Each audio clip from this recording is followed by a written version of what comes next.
A very good morning, dear children. We are doing chapter 1, Resources and Development from Geography. I request you all to be ready with your textbooks in your hand and even the pencil so that you can simultaneously mark in the textbook whatever are the important points and important lines too. We were doing a session on classification of resources. This is the second part of that. Today we will be starting with the classification of resources on the basis of ownership. Ownership, obviously belongingness. We have 4 types in that. First one, individual. Second, community.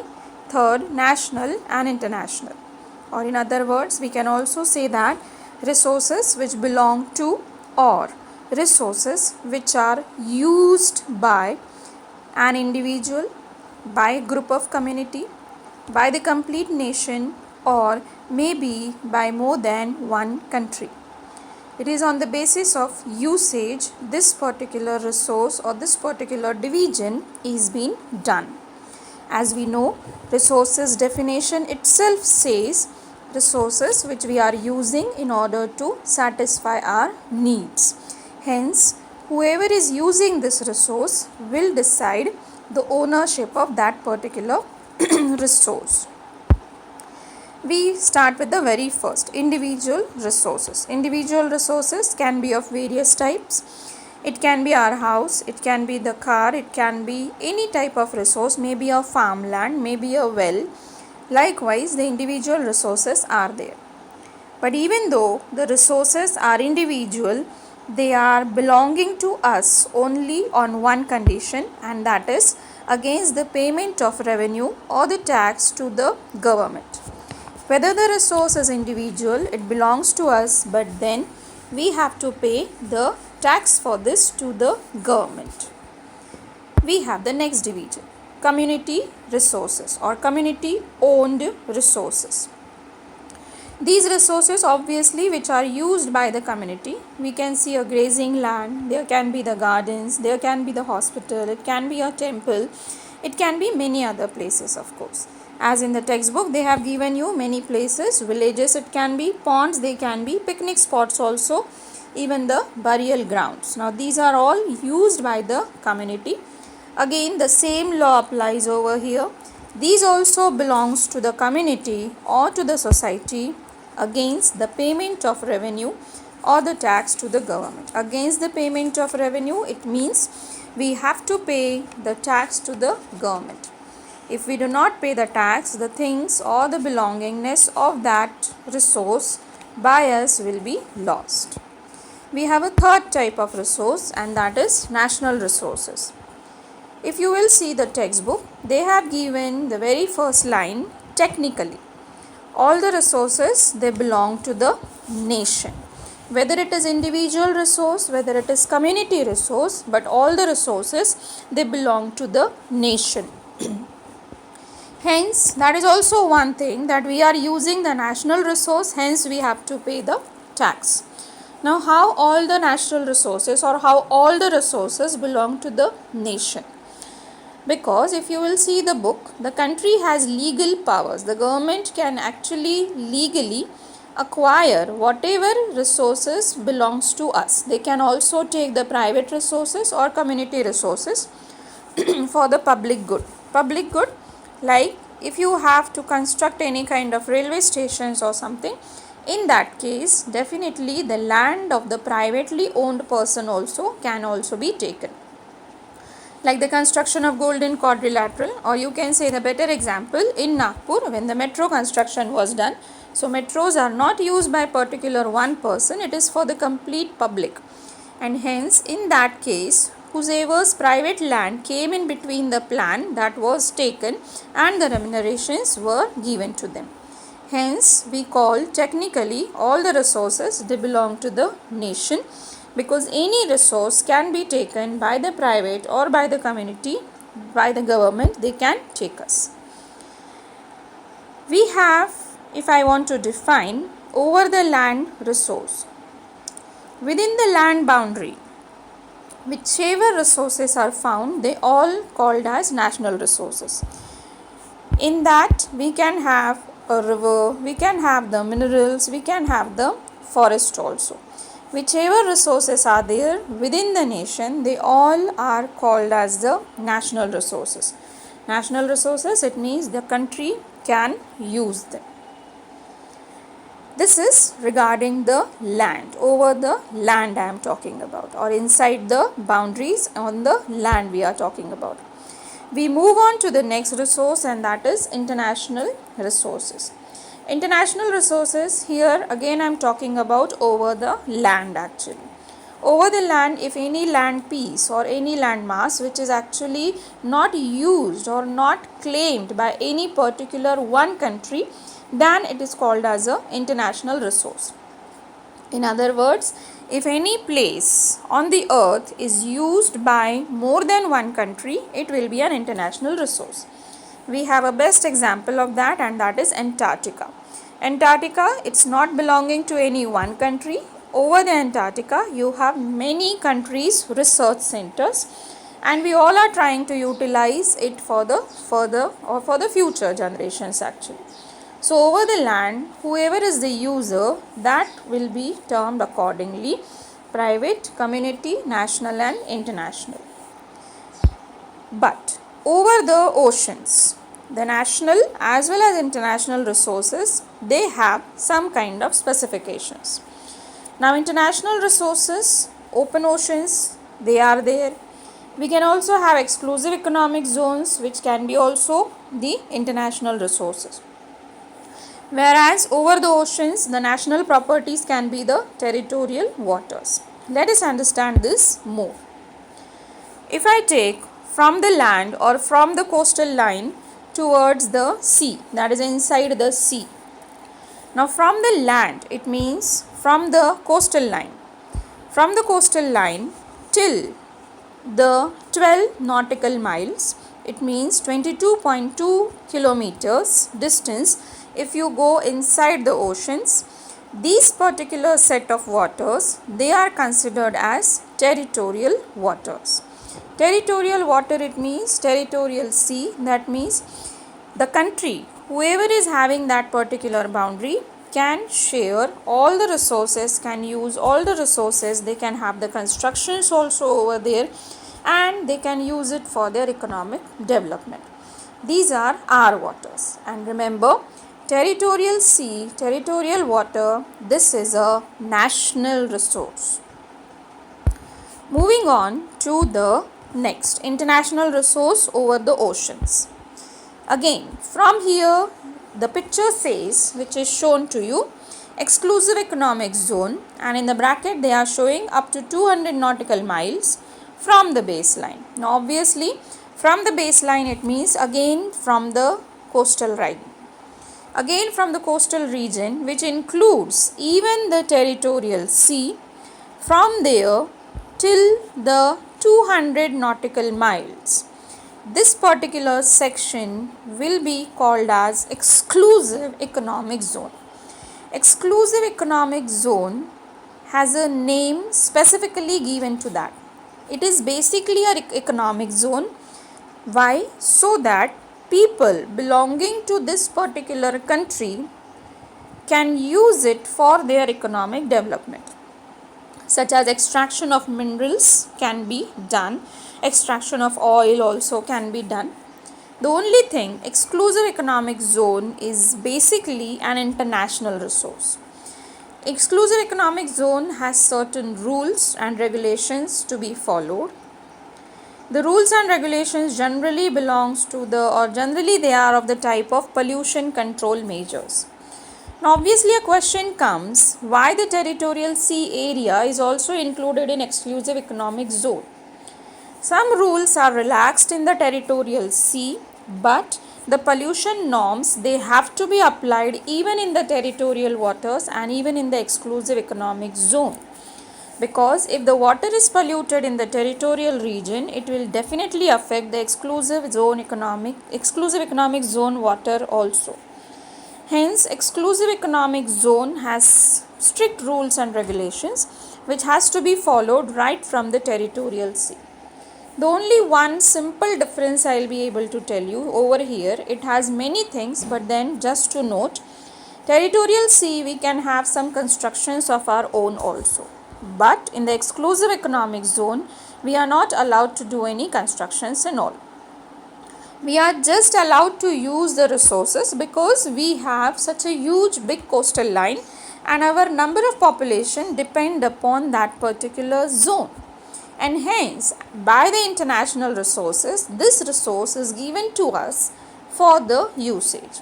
Now, like this, every country, whoever is having a coastal line, they all have such kind of exclusive economic zone.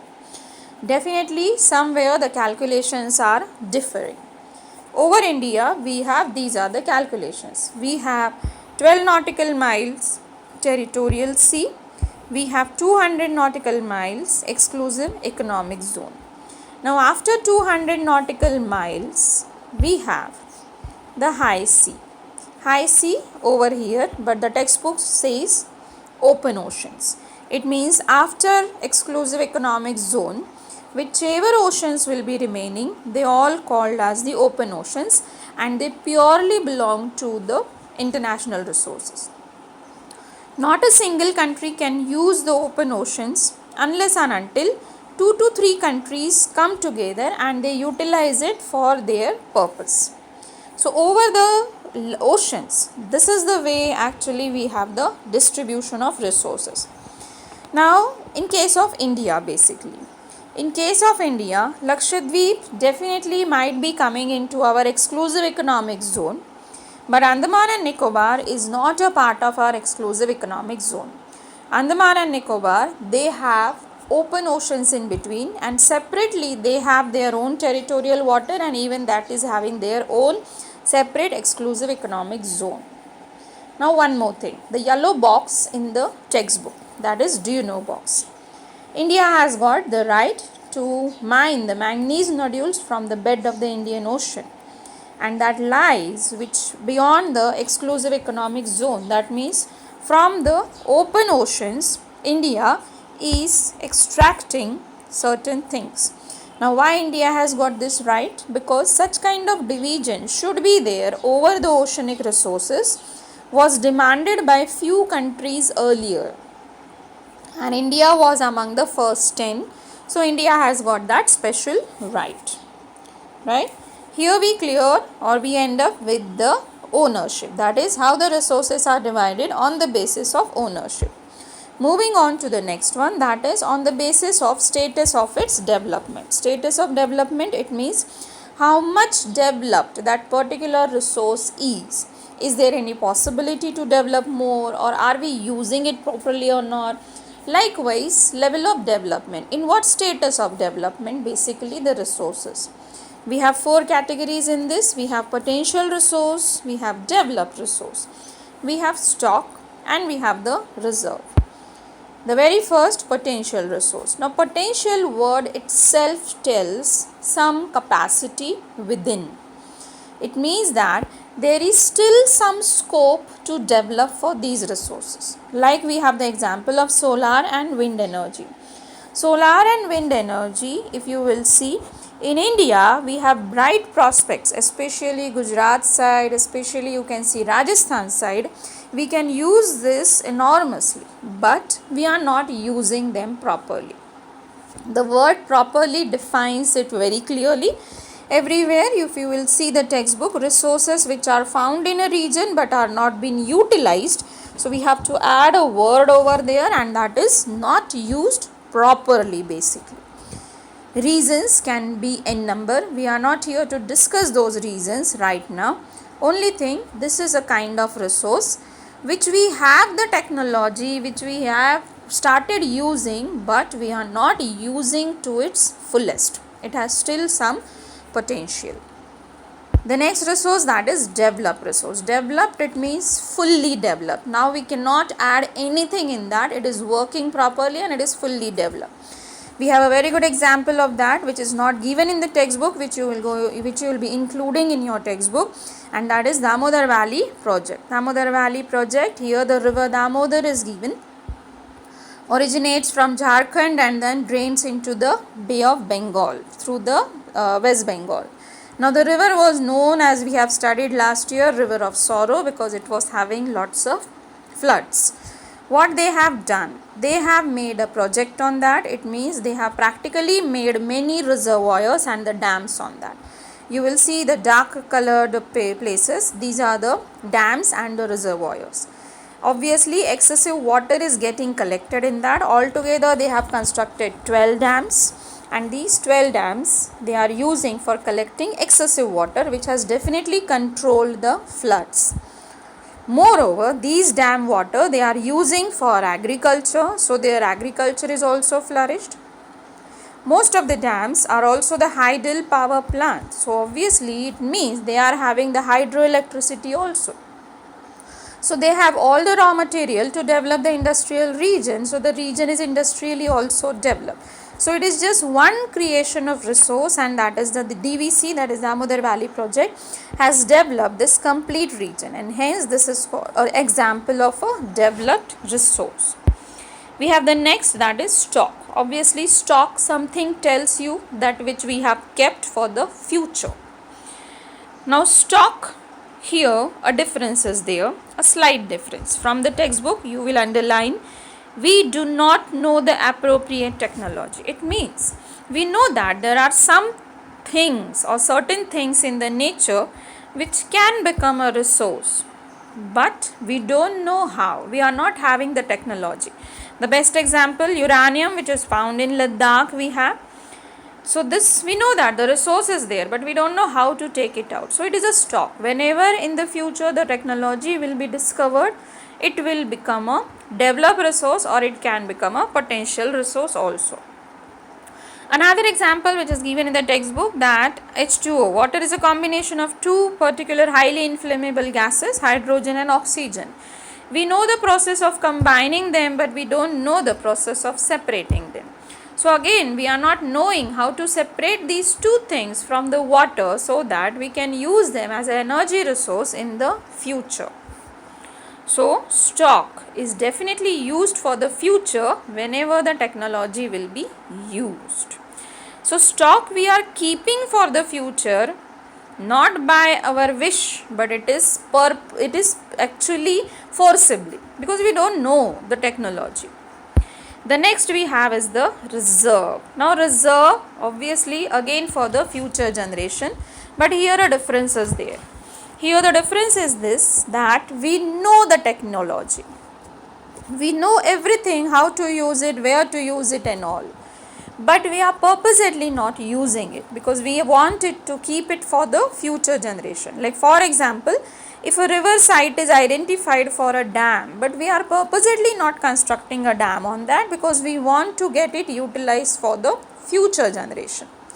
So if I want to differentiate between the stock and the reserve, then definitely they both are for the future generation, but one is forcibly kept for the future generation, whereas the other one is purposely kept for the future generation. In the stock we don't know the technology, whereas in reserves we know the technology. And then third point can be a example, of course, example properly explained in the textbook they have given. This is where we actually end up with this classification of resources. Next topic which we have, that is resource development. If I go ahead with resource development, we have development wise they have just given some little importance. Here the very first line, resources are vital for human survival. Definitely you have to bracket it and put a justification remark, that you have to justify that how resources are useful for the human beings. Obviously our human life is possible only because of the resources.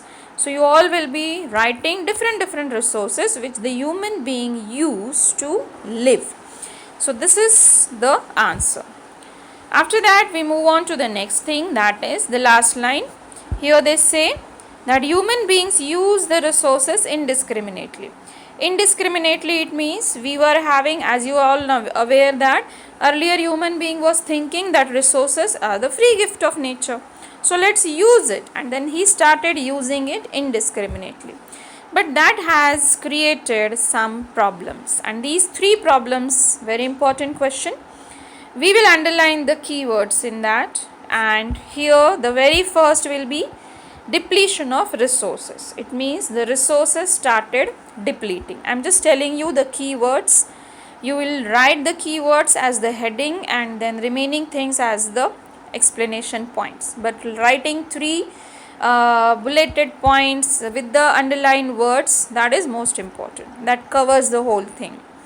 Second problem is that if I want to underline, divided the society into 2 segments, and these 2 segments, rich and the poor. So that was one major effect of the indiscriminate use of resources. Some were getting many resources, some were not at all getting resources. So obviously the gap between rich and poor has increased. The next one or the last one, you can say the keyword will be global ecological crisis. So because of this, global ecological crisis has aroused, and these kind of crisis examples, global warming, ozone layer depletions and all. So this is one 3 marks question. We have one small question which starts with an equitable distribution of resources. It means the resources should be equally distributed. Now you will be finding the points from this. It says that if everyone starts getting the resources, quality of life will increase, even global peace will also be there. Hence equal distribution of resources has to be there. You have the very correct definition of sustainable development here. If you will see, it says development should take place definitely, but without damaging the environment. Till now, whatever development we had that had damaged the environment, that was only development. But if we want to fit us into the development definition, then it should not harm the environment, plus whatever development we are doing today, it should not compromise with the needs of the future generation. So within this definition, whichever developments are going on, they all will be termed as sustainable development, and this is the time's need today actually. That sustainable development is important, not only development. The next thing which we have, Rio de Janeiro and Agenda 21, we will be seeing and learning it afterwards, but you will just give a reading to that. Right now we are not going to touch this topic. We have next topic, that is resource planning. Obviously, if you want the equal distribution of resources, it has to have the planning. So what is this planning? It is basically a widely accepted strategy for the judicious use of resources. Right now, judicious use is not going on, indiscriminate use is going on. Anybody is using anything like anyhow actually. So we want to make that resource justified, judicious, and that technique should be widely accepted by the people also. So this is what is the resource planning definition. Now why do we need it in India? So here you have one condition or some kind of conditions in India. You will find here in this particular question or in this particular paragraph that why resource planning is needed in India. So very first line says, very first point, India has enormous diversity in the availability of resources. It's not that we are not having any resources, we have multiple resources, and that too diversified. We have seen last year that how we have different resources at different places, and in order to distribute them properly, obviously you require the planning. Now how the resources are distributed in India? So the point number 2 says, you will be finding 4 words in this paragraph. That is, there are regions which are first rich, encircle that. Second, deficient, encircle that. The third, that is self-sufficient, encircle that. And the last, that is acute shortages. We have these 4 types of regions in India. Some regions are resource rich, some regions are deficient, Some regions are self-sufficient, whereas some regions are having acute shortages. Now, in such kind of situation, obviously you require the resource planning. Now, you have to prove this, that how we have rich, sufficient, self-sufficient, acute shortages existing in our country. So, from the following examples, you will pick up any 3 examples and you are going to write down that. You all are aware of these things, like Rajasthan is very good in solar energy and wind energy, but they are deficient in water. Ladakh rich in culture and all, but yes, again it is having deficiency of water infrastructure and other minerals also. If you will see Jharkhand, Chhattisgarh, Madhya Pradesh, they are rich in minerals, coals and all. Likewise, you have to find out 4 examples or 3 examples. And because we have such a situation in India, we require resource planning in India. So this is why resource planning is required in India. We have the next thing, that is how resource planning is done in India. Again, the 3 steps, it is not an easy process, it is a complex process. Hence, they call it as a resource planning, a complex process. Now, how do we plan the resources in India? Very first, identification and inventory of resources. If it is a mineral site, if it is a river site, we will identify that. But if it is a research work, maybe a technology has to be invented, maybe a research work has to be done, so then that will be an invention. So first we will either identify a resource or invent a resource. This will be your key line. How do they do that? Surveying, mapping, qualitative and quantitative estimation. We have a second thing. After identification, we will prepare a planning structure. Now, what we will do in the planning structure? We will see which technology is applied, which skill people are required, what kind of institutional setup is required. It means how many laborers I will require, what kind of machines I will be requiring, how much will be my budget and all. So, if I have identified any resource, I will prepare a planning structure also of that with my budget ready. Lastly, I will match that particular resource developmental plan with the national developmental plan. Like every country with their 5-year plans, they have variety of plans basically.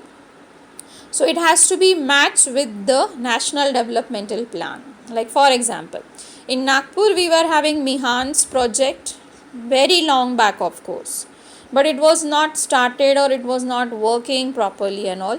It got its sanctioning only when it matched with the government's actually criteria. So when the government has started, okay, IT sector development is one of our criteria. So my resource and their plan match, and hence the work has started. So this is how these are the 3 steps before we plan any resource or before we construct any resource.